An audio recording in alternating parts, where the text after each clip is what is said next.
আপনি কল্পনা করুন তো, আপনার বয়স ৩০ বছর। আপনি নিউ ইয়র্কের একটা ওয়াল স্ট্রিটের একটা বিশাল হেজ ফান্ড কোম্পানিতে মোটা বেতনের চাকরি করছেন। হ্যাঁ, আপনার জীবন খুব ভালোভাবেই সেটেলড, দামি গাড়ি, সুন্দর অফিস, নিশ্চিত একটা ভবিষ্যৎ। কিন্তু হঠাৎ একদিন আপনি সব ছেড়ে দিলেন। হ্যাঁ, সব। সেই আরামের চাকরি ছেড়ে আপনি পাড়ি দিলেন অজানা এক শহরে। ভাড়া নিলেন ছোট্ট একটা বাড়ি, যার গ্যারেজে আপনি পেতে বসলেন আপনার অফিস। সম্বল বলতে মাত্র ৩ জন কর্মী আর পুরনো আমলের কয়েকটা কম্পিউটার। লোকে বলল, হো পাগল। আত্মীয়রা বলল, ক্যারিয়ার একেবারেই শেষ ওর। কিন্তু সেই পাগল লোকটির নাম ছিল জেফ বেজস। আর সেই গ্যারেজ থেকে শুরু হয় কোম্পানির নাম আজ অ্যামাজন। আজকের ভিডিওতে আমরা জানব কিভাবে একজন সাধারণ মানুষ তার চিন্তাধারা দিয়ে গোটা দুনিয়ার কেনাকাটার অভ্যাস একেবারেই বদলে দিলেন। আমরা জানব সেই 5টি মূল মন্ত্র যা আপনাকে শূন্য থেকে একেবারে শিখরে নিয়ে যেতে পারে। স্বাগতম বন্ধুরা দ্য ট্রাস্টওয়ার্থি হার্টে।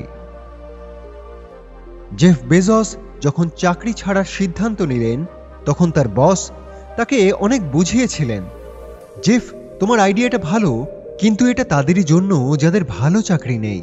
তোমার তো এসব আছে, তুমি কেন এসব করতে যাচ্ছ? এই কথাটা শুনে জেফ দ্বিধায় পড়লেন, কিন্তু তখন তিনি নিজেকে প্রশ্ন করলেন, যা তার জীবন একেবারে বদলে দিল। তিনি এই প্রকল্পটার নাম দিয়েছিলেন রিগ্রেট মিনিমাইজেশন ফার্মওয়ার্ক, বা অপেক্ষা কমানো ছক। তিনি নিজেকে একটা প্রশ্ন করলেন, আমার বয়স যখন ৮০ বছর হবে, তখন আমি আমার জীবনের দিকে ফিরে তাকালে কি হতে পারে বা কি ভাবব? আমি কি ভেবে আফসোস করব যে আমি ওয়াল স্ট্রিটের বোনাসটাকে মিস করছি? না না, কিন্তু আমি এই ভেবে আফসোস করব যে ইন্টারনেটের এই জোয়ারে আমি নিজের স্বপ্নটা পূরণ করবার চেষ্টাও করিনি। উত্তরটা ছিল হ্যাঁ বন্ধুরা, উত্তরটা ছিল হ্যাঁ, আমি ভীষণ আফসোস করব। বন্ধুরা, আমাদের জীবনের সবচেয়ে বড় সমস্যা কি জানেন? আমরা ব্যর্থ হওয়ার ভয়ে শুরুই করি না। কিন্তু ৮০ বছর বয়সে পৌঁছে ব্যর্থতা আমাদেরকে কষ্ট দেয়, তাই না? আমাদের কষ্ট দেয় চেষ্টা না করার অপেক্ষা। জেফ বেজস সেদিন ব্যর্থতাকে ভয় পায়নি বন্ধুরা, তিনি ভয় পেয়েছিলেন অপেক্ষাকে। তাই আজই নিজেকে প্রশ্ন করুন, আজ আপনি যা করছেন না বা ভয়ে পিছিয়ে আসছেন, শেষ বয়সে সেটা কি আপনাকে কাঁদাবে না? কোনো গ্যারান্টি আছে? অ্যামাজন যখন শুরু হয়, তখন এটি ছিল শুধু একটা অনলাইন বইয়ের দোকান। কিন্তু জেফ বেজস তার স্বপ্নের বই বিক্রি করতে কিন্তু আটকে ছিল না। তিনি চেয়েছিলেন অ্যামাজন হবে দ্য এভরিথিং স্টোর। বিনিয়োগকারীরা তাকে বলেছিলেন, বইয়ের বাইরে যেও না, লোকসান হবে। কিন্তু জেফের লক্ষ্য ছিল অটল। তিনি বলতেন, লক্ষ্যের ব্যাপারে হতে হবে জেদি, কিন্তু পদ্ধতির ব্যাপারে হতে হবে নমনীয় এবং ফ্লেক্সিবল। অনেকে মনে করেন সফল হতে হলে একরোখা হতে হয়। জেফ বেজস শিখিয়েছেন, না, আপনার লক্ষ্য আপনি ফিক্সড রাখুন। সেই লক্ষ্যে পৌঁছানোর রাস্তা যদি কাজ না করে, তবে রাস্তা আপনি বদলান, কিন্তু লক্ষ্য নয়। তিনি বই দিয়ে শুরু করেছিলেন, কারণ ওটাই ছিল সবচেয়ে সহজ প্রবেশপথ। এরপর তিনি মিউজিক, ডিভিডি, ইলেকট্রনিক্স ধীরে ধীরে সব এনেছেন। তিনি জানতেন তাকে কোথায় যেতে হবে, কিভাবে তিনি যাবেন, সেটা তিনি সময়ের সাথে সাথেই ঠিক করেছেন। আপনার জীবনেও হয়তো একটা বড় স্বপ্ন আছে, হয়তো প্রথম চেষ্টায় সেটা হচ্ছে না কোনো কারণে। তার মানে এটা নয় যে স্বপ্নটা আপনার ভুল। তার মানে হলো আপনার পদ্ধতি একটু বদলাতে হবে। আপনি জেদি হন আপনার স্বপ্নে, আপনি নমনীয় হন আপনার কৌশলে। জেফ বেজস যখন মিটিং করতেন, তখন তিনি কনফারেন্স টেবিলে সব সময় খালি চেয়ারটা রাখতেন। বাকি এক্সিকিউটিভরা অবাক হয়ে জিজ্ঞাসা করতেন, এই চেয়ারটা কার জন্য? বেজস বলতেন, এটা এই রুমের সবচেয়ে বড় গুরুত্বপূর্ণ ব্যক্তির জন্য।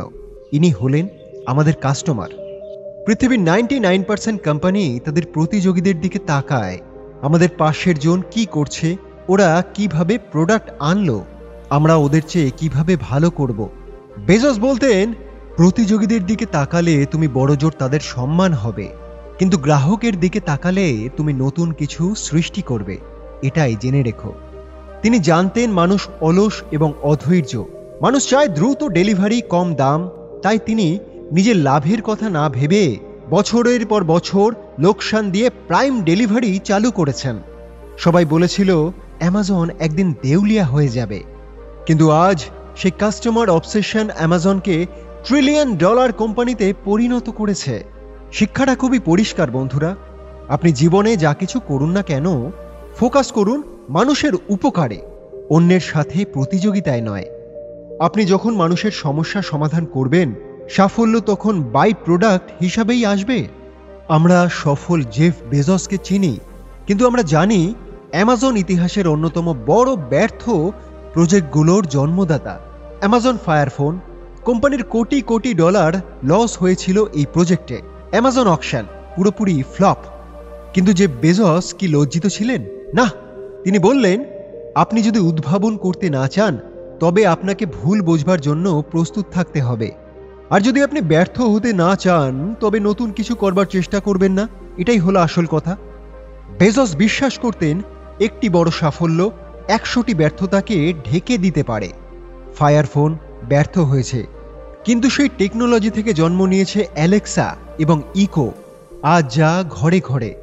আমাদের সমস্যা হলো আমরা একবার ব্যর্থ হলেই হাল ছেড়ে দিই। আমরা ভাবি আমরা বোধহয় অযোগ্য, কিন্তু বেজস আমাদের শেখান ব্যর্থতা মানে শেষ নয়, ব্যর্থতা হলো নতুন এক আবিষ্কার। আপনি যদি ব্যর্থ না হন তার মানে আপনি যথেষ্ট বড় ঝুঁকি নিচ্ছেন না। অ্যামাজনের হেডকোয়ার্টারে জেফ বেজসের অফিসের বিল্ডিংয়ের নাম ডে 1। তিনি সবসময় বলেন ইটস রিমেইনস ডে 1। কেন? কারণটাই বা কি?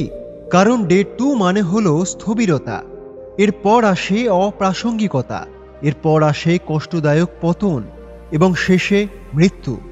ডে 1 মানে হলো সেই শুরুর দিনের ক্ষুধা, সেই শুরুর দিনের উত্তেজনা, সেই শেখার আগ্রহ। কোম্পানি যতই বড় হোক, জেফ বেজস সব সময় সেই গ্যারেজে বসে থাকা উদ্যোক্তা মনে করতেন।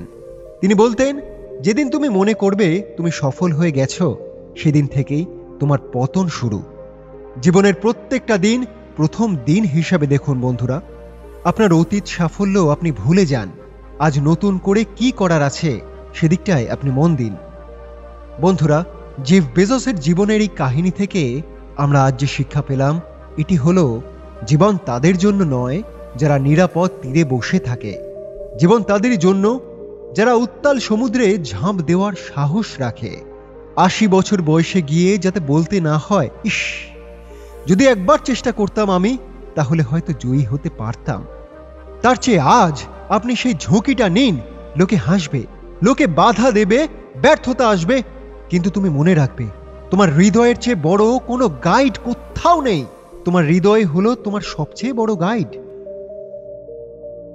তাহলে বন্ধুরা, আজ তাহলে আমি চলি। ভিডিওটি আপনার কেমন লাগলো? যদি আগুন জ্বালিয়ে দিয়ে থাকে তাহলে আপনি আপনার বন্ধুদের সাথে শেয়ার করুন, সাবস্ক্রাইব করুন দ্য ট্রাস্টওয়ার্থি হার্টে। মনে রাখবেন, আজ আপনার জীবনের ডে 1।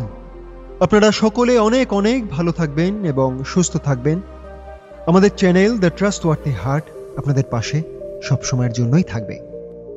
ভালো লাগলে একটা কমেন্টের মাধ্যমে আমাদেরকে উৎসাহ জানাবেন। আসি, নমস্কার।